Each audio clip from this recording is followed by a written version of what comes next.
ஐயா வணக்கம் ஐயா. வணக்கம். வணக்கம். ஐயா வணக்கம் வணக்கம். அம்மா வணக்கம்மா. நல்லா இருக்கீங்களா? வாங்க. நல்லா இருக்கேன்.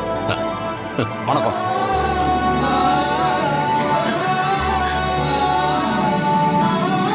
ஐயா, ஊர்ல இருக்கிற எல்லாரும் உங்களை தான் எதிர்பார்த்துட்டு இருக்கோம்.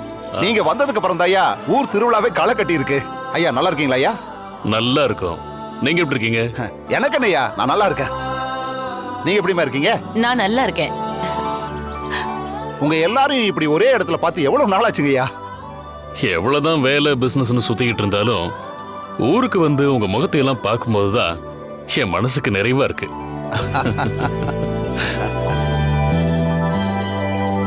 அம்மா நீங்களாம் வந்துட்டீங்க, சின்னவர் இன்னும் வர காணோம். இப்ப புதுசா ஒரு ஃபேக்டரி ஆரம்பிக்க போறோம். அதுக்கு பெரிய பெரிய மிஷின் எல்லாம் ஃபாரின்ல வாங்கணும். அது சம்பந்தமா தான் அவரு வெளிநாடு போயிருக்காரு. சரி சரி. அம்மா நல்லா இருக்கீங்களாம்மா? நாங்க எல்லாரும் நல்லா இருக்கோம். நீங்க எப்படி இருக்கீங்க? நல்லா இருக்கோம்மா. இந்த திருவிழா மட்டும் இல்லனா உங்களை எல்லாம் எப்படி இந்த ஊர் பக்கம் வந்து பாக்குறது?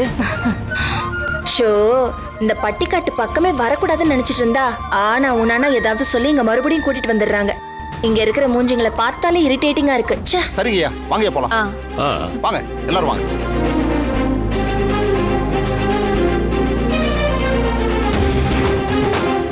உட்காருங்க. உட்காருங்கம்மா, உட்காருங்க. எல்லாரும் நல்லா கேட்டுக்கங்க.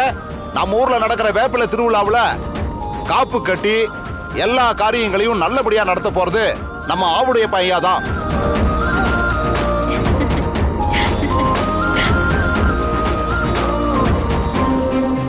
நீங்க சொல்ற மாதிரி 20 வருஷத்துக்கு அப்புறமா ரத்தன குபேர ஜமீன், சிவவல்லப ஜமீன், அதுக்கப்புறமா ஆவுடையப்பன் ஐயா வந்திருக்காரு.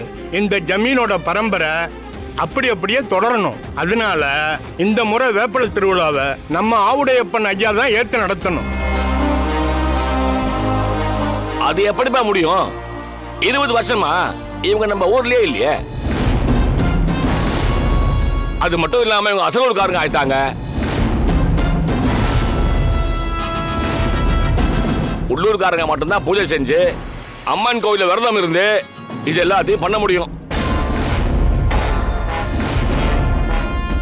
ஒவ்வொரு முறையும் இந்த கோவில்ல விரதம் இருந்து பூஜை பண்றது நம்ம கௌரி தானே. வேப்பில திருவிழா நடத்துறது துர்கா தானே. அப்படி இருக்கிறப்போ இந்த தடவை ஆவுடையப்பன் ஐயா திருவிழா நடத்துறது எப்படி சாத்தியம்?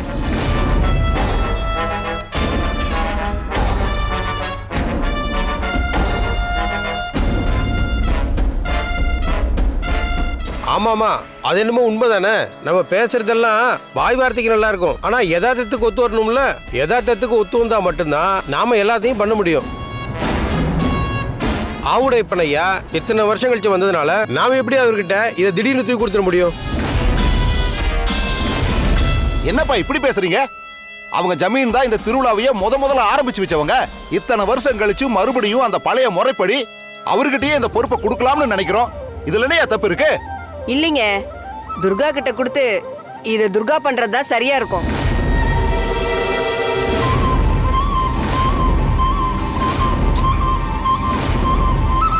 துர்காவுக்கு பரிவட்டம் கட்டி கௌரி பூஜை பண்ணணும். அப்படி பண்ணா மட்டும்தான் இந்த வேப்பில திருவிழா முழுமையடையும்.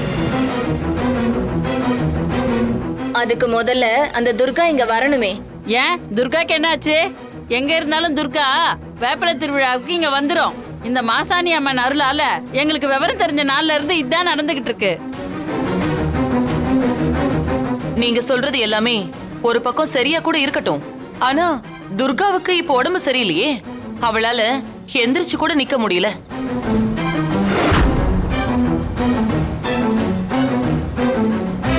ஷோ, ஆமா, அவ ஆபரேஷன் முடிஞ்சு ஹாஸ்பிட்டல்ல இருக்கா.